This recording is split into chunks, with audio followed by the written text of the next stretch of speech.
स्वागत है आप सभी का झांसी व्लॉग के इस दूसरे पार्ट में। जैसा कि आपको याद होगा कि लास्ट पार्ट में हमने आपको दिखाया था कि झांसी का किला एकमात्र भारत का ऐसा किला है जहां पर भारतीय ध्वज हमेशा लहराता रहता है। तो चलिए आज हम यहां से आगे देखते हैं। संघर्ष करा और अंत में ये एकमात्र ऐसा किला है पूरे इंडिया में जिसमें हमारा राष्ट्रीय ध्वज लहराया जाता है। इसके अलावा किसी और किले पे अपना राष्ट्रीय ध्वज नहीं लहराया जा सकता। जब हम यहाँ से थोड़ा सा आगे बढ़ते हैं तो हमें यहाँ पर दिखाई देती है ये जगह। हम आगे कालकोठरी की तरफ जा रहे थे तभी हमें इस जगह ने अपनी ओर आकर्षित किया। वैसे तो हम अंदर नहीं जा सकते हैं, लेकिन फिर भी हम आपको बता देते हैं कि यहाँ पर क्या काम करते थे। ये वो जगह है महल की जहाँ पर वो लोग तोप के लिए यूज़ करने वाला बारूद रखा करते थे और बारूद के साथ यहाँ पर बाकी के शस्त्र और तोप भी बनाई जाती थी। आप देख सकते हो इसे फिलहाल के लिए बंद कर दिया गया है, लेकिन आज से कुछ सालों पहले तक ये खुला था और हम नीचे जाकर भी देख सकते थे। अब हम आपको दिखाने वाले हैं इस किले की सबसे खतरनाक जगह और वो है यहाँ की काल कोठरी। जी हाँ, ये जो दरवाजा दिखाई दे रहा है यहाँ से इस काल कोठरी का प्रवेश शुरू हो जाता है। इस दरवाजे के अंदर छोटी सी गैलरी है और उसके बाद दो रास्ते जाते हैं जो कि अंदर बिल्कुल काल कोठरी में ले जाते हैं। ये जगह गद्दारों से निपटने के लिए बनवाई गई थी और यहाँ पर जाने वाला हर कैदी हर पल अपनी मौत की दुआ मांगता था, क्योंकि इस काल कोठरी में ना तो कोई खिड़की है और ना ही कोई रोशनदान। बस यहाँ पर नामात्र के लिए बेहद छोटे दो ही रोशनदान हैं। इस कारण इस कोठरी में हमेशा सीलन और अंधेरा रहता है। अब अंदर जाकर कोई खो ना जाए, इस वजह से इस काल कोठरी को सरकार ने बंद करवा दिया गया है और हम आपको अंदर से नहीं दिखा सकते हैं। बस इसी वजह से यहाँ पर रहने वाला हर कैदी हर पल अपनी मौत के लिए प्रार्थना करता था कि उन्हें फांसी भले ही हो जाए, लेकिन काल कोठरी की सजा बिल्कुल ना हो। काल कोठरी से जब हम बाहर आते हैं तो अपने उल्टे हाथ की तरफ हम दूसरे रास्ते पर पहुंच जाते हैं। तो चलिए सबसे पहले हम आपको यहाँ से आगे लेकर जाते हैं।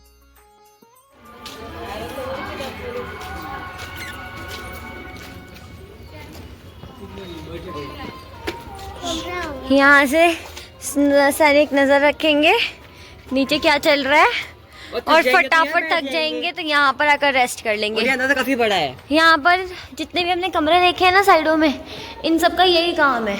जितने भी हमने ऐसे कमरे देखे हैं, सामने यहाँ पर जो सैनिक है वो नज़र रखते रहते हैं, थक जाते हैं, यहाँ पे आकर रेस्ट करते हैं।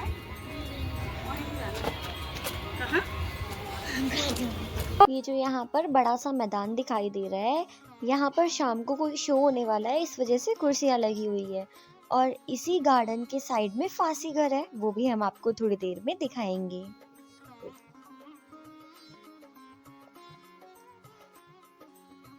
क्या है ये? जो पतली जो लाइट है ना, हाँ वही है। यहाँ कितना चक्कर है हो भैया, ठंडी हवा आने लग गई है। नजर रख, नीचे से बना रखा है इन लोगों ने। देख कितना, ये देख, ये सारा जगह देख, ये सब है ना जंगल में खत्म हो गया है। हाँ, ये भी महल का हिस्सा है। आधा महल तो खंडर बन चुका है। आभास बहुत ज्यादा है इसलिए। वो बचा कुचा था ना जो, ये देखो कितना सारा महल का हिस्सा है जो कि पूरा का पूरा खंडर बना हुआ है। कुछ नहीं देख सकते हो आप, यहाँ पे सब बर्बाद हो चुका है। पेड़ बने हुए हैं, सब कुछ प्रकृति की गोद में समा चुका है। राजा राव बहुत सख्त राजा थे और गद्दारों या नाफरमानी करने वालों के प्रति बहुत ही सख्त रवैया अपनाते थे और कहा जाता है कि उनको छोटी छोटी गलतियों पर भी फांसी की सजा दे देते थे। किले के उत्तरी पूर्वी किनारे पर ही फांसी घर भी बना हुआ है, जहाँ पर जल्लाद फांसी देता था और नीचे गिरने वाली लाश को उसके घर वालों को सौंप दिया जाता था, या फिर लावारिस होने पर ओरछा में ही बेतवा नदी के किनारे पर वो लोग फिकवा देते थे। लेकिन मात्र 13 साल की उम्र में विवाह के बाद झांसी की आई नई महारानी लक्ष्मीबाई इतनी ऊंचे दर्जे की प्रशासनिक समझ और मानवीयता रखती थी कि उन्होंने राजा को समझाया कि छोटी छोटी बात पर फांसी देने की इस प्रथा का हमें अंत करना चाहिए और उन्होंने किले में एक कारावास और काल कोठरी बनवा दी और राजा को समझाया कि जो भी कर्मचारी नाफरमानी करते हैं उन्हें पहले कारावास में रखा जाए और खाने के लिए कम खाना दिया जाए, उसके बाद वो अपने आप ही सही रास्ते पर आ जाएंगे। आप देख रहे हो फांसीगढ़ और शंकरगढ़ दोनों जाने का रास्ता बिल्कुल एक ही है।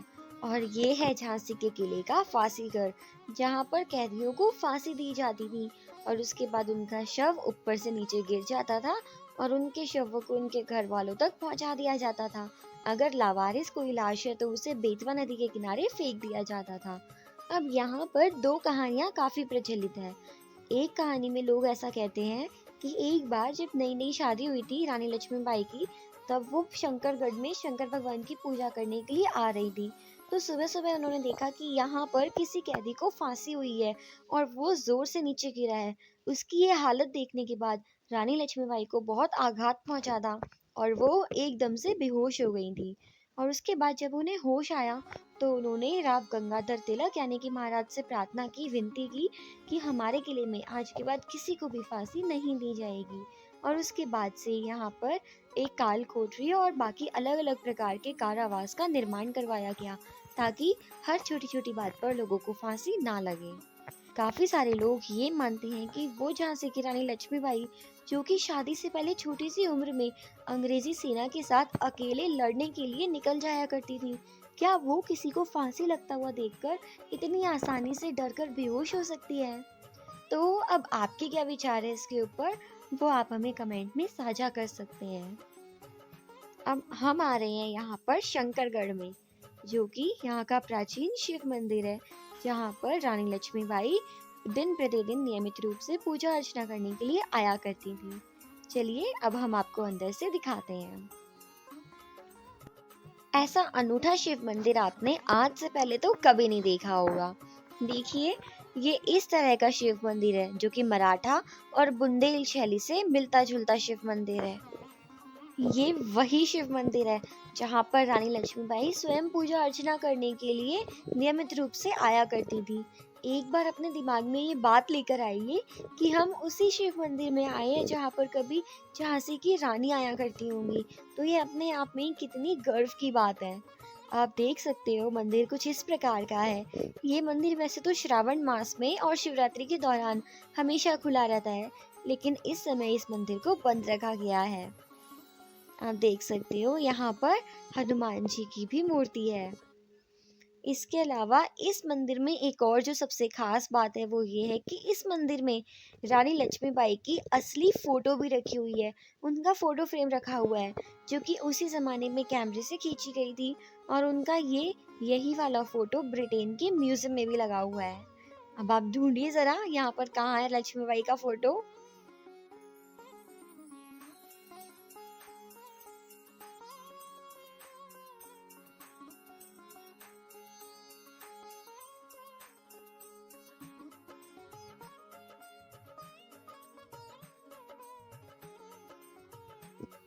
देखिए, यहाँ पर इस तरह का एक बड़ा सा दरवाजा है और उसको अंदर से बंद करने का तरीका तो और भी ज्यादा खतरनाक है। ये जो आपको लोहे का बड़ा सा एंगल दिखाई दे रहा है, ये लगभग 20 से 25 किलो का तो है ही। और इसे बंद करना और निकालना बच्चों का खेल बिल्कुल भी नहीं है। ये काफी ज्यादा भारी है। आप देख सकते हो ये कितना ज्यादा मजबूत और मोटा है। बाहर से अगर कोई दरवाजा तोड़ने की कितनी भी कोशिश करे, दरवाजा टस से मस नहीं होगा। वैसे हमने आपको लास्ट वीडियो में बताया था कि इस तरह के दरवाजे इस महल में किसने लगाए। अगर आपने पुराना वाला वीडियो देखा है तो आपको जरूर पता होगा। तो चलो जल्दी से कमेंट में बता दो कि ये वाला दरवाजा यहाँ पर किसने लगवाया था। अब हम यहाँ से आगे चलते हैं।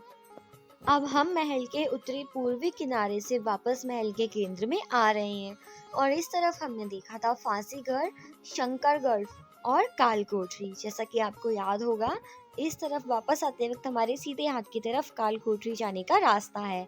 तो चलिए अब हम आपको आगे महल में दिखाते हैं और क्या क्या चीज है। अच्छा, एक बात बताइए जरा, आप में से कितने लोगों ने सोचा है कि काश मेरे पास भी एक बड़ा सा महल हो और मैं पूरे दिन उसमें घूमूं फिरूं और मौज मस्ती से अपना जीवन निकाल दूं। तो ये बिल्कुल भी प्रैक्टिकल नहीं है, क्योंकि इतने बड़े से महल में हम लोग थोड़ी देर घूमने के लिए आते हैं, उसमें ही चल चल के हमारे पैर थक जाते हैं और हमारा बुरा हाल हो जाता है। तो सोचो, जो लोग यहाँ पर रहा करते होंगे उनकी तो क्या ही हालत होती होगी। तो देखिए, अब हम महल के उत्तरी पूर्वी हिस्से में से दोबारा महल के मुख्य भाग में जा रहे हैं, महल के केंद्र में जा रहे हैं। और आपको याद होगा पिछले वीडियो में हमने आपको बताया था कि महल के मुख्य भाग में सबसे सुंदर इमारत है पंचमहल, जिसमें राजा और रानी रहा करते थे। तो उसके बारे में हम दोबारा से थोड़ा सा जान लेते हैं। तो किले के मुख्य भाग में पंचमहल बना हुआ है, जो कि सबसे खूबसूरत इमारत है यहाँ की। ये पहले 5 मंजिला थी और इस पंचमहल में राजा और रानी रहा करती थी। उसकी सबसे ऊपर की मंजिल पर एक रसोई बनी हुई थी, जिसमें राजा और रानी के लिए स्वादिष्ट खाना बनाया जाता था और सबसे पहले अंग्रेजों ने उसे ही तुड़वाया था। जैसा कि आपको दिखाई दे रहा है, सामने पंचमहल है, उसमें कुछ टीन शेड लगी हुई है। पहले ऐसा नहीं था, ऊपर रसोई बनी हुई थी और काफी सुंदर थी ये पंचमहल की इमारत। इसके ऊपर काफी नक्काशी भी थी, जिसे बाद में अंग्रेजों ने चूने से छिपा दिया और उसके बाद यहाँ पर इस तरह से पेंट कर दिया। और तो और इस महल में पहले काफी सारे चंदन के झूले भी लगे हुए थे, जिनके ऊपर रानी को झूलना काफी ज्यादा पसंद था, लेकिन बाद में उन सभी झूलों को जला दिया गया था। अब हम आपको लेकर चलते हैं गणेश मंदिर, भवानी शंकर तोप और बारादरी की ओर। तो चलिए जल्दी से हम आपको महल का ये वाला हिस्सा भी दिखा देते हैं। चलिए। तो जैसा कि आपको पता है कि राजा गंगाधर राव और महारानी लक्ष्मीबाई, इनका विवाह किले के बाहर बने हुए गणेश मंदिर में हुआ था। लेकिन विवाह के बाद किले में पहली पूजा के लिए रानी इसी मंदिर में आई थी, इसलिए राजा ने इस मंदिर को अपने विवाह स्थल के रूप में मान्यता दी थी। और इस मंदिर का किले में भी बहुत बड़ा महत्व है, क्योंकि यहाँ पर रानी लक्ष्मीबाई रोज पूजा अर्चना करने के लिए आया करती थी। और महल का जो पहले वास्तविक द्वार था महल के अंदर प्रवेश लेने का, वो भी इस मंदिर की ओर से ही था। और इसी वास्तविक द्वार से ही राजा और रानी इस किले के अंदर आया करते थे और यही यहाँ का महल में प्रवेश लेने का मुख्य द्वार हुआ करता था। लेकिन बाद में जब अंग्रेजों ने पीछे वाली दीवार के ऊपर आक्रमण किया और वो दीवार टूट गई थी, तो उसके बाद से वही रास्ता किले का मुख्य रास्ता बन गया था। तो अब आप देखिए, हम आ चुके हैं गणेश मंदिर की ओर।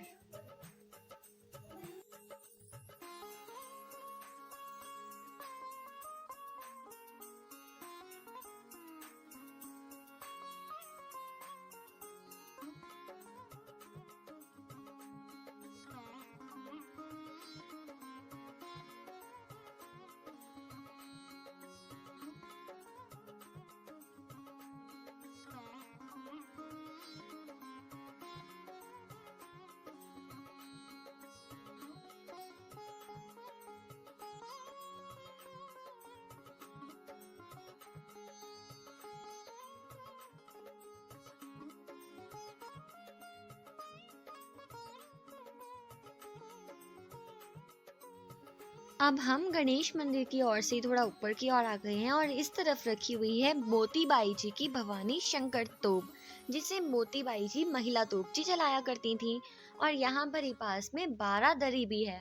बारादरी एक ऐसी जगह होती थी जहाँ पर एक छतरी हुआ करती थी और उसमें 12 रास्ते हुआ करते थे और वहाँ पर अच्छे से हवा आया जाया करती थी। उस जगह को ज्यादातर नृत्य और मनोरंजन के लिए इस्तेमाल किया जाता था और बस इसी वजह से यहाँ पर ये भवानी शंकर तोप रखी गई है, ताकि जिस समय राजा और रानी मनोरंजन में लीन है उस समय यहाँ पर हर तरह से उनकी सुरक्षा की जा सके। और इसे महिला तोप जी मोतीबाई जी चलाया करती थी। आप देख सकते हो ये तोप भी काफी ज्यादा लंबी है। तो इस तरह से आज हमने झांसी का किला पूरा देख लिया है और झांसी के किले के सभी मुख्य भाग, कारावास, काल कोठरी, शिव मंदिर, फांसी घर, पंचमहल, पाताली कुआं, गुलाम गौस खां की समाधि, मोतीबाई जी की समाधि, हमने आपको सब कुछ दिखाई दिया है। और साथ ही महारानी लक्ष्मीबाई का छलांग लगाने वाला महत्वपूर्ण स्थल, हमने आज इस वीडियो में सब कुछ देखा है। तो अगर आपको ये किला अच्छा लगा और झांसी के किले में आपको कुछ नया सीखने को मिला, तो जल्दी से हमारी वीडियो को लाइक कर दीजिए और इसी प्रकार की और चीज़ें देखने के लिए हमारी वीडियो को फटाफट से लाइक करके चैनल को सब्सक्राइब भी कर दीजिए, ताकि आपको इसी प्रकार की और चीज़ें भी मिलती रहें। वो देखिए, महल तो काफ़ी बड़ा है और वहाँ पर आपको ये 12 द्वारी भी दिख रही होगी। इस तरह इस महल का तो कोई अंत नहीं है। लेकिन अभी हमें समय इतनी ही अनुमति देता है। तो हम आपसे मिलेंगे इसी तरह की और वीडियोस में ओरछा के किले में। तो फटाफट सब्सक्राइब कर लो और हम मिलते हैं ओरछा में।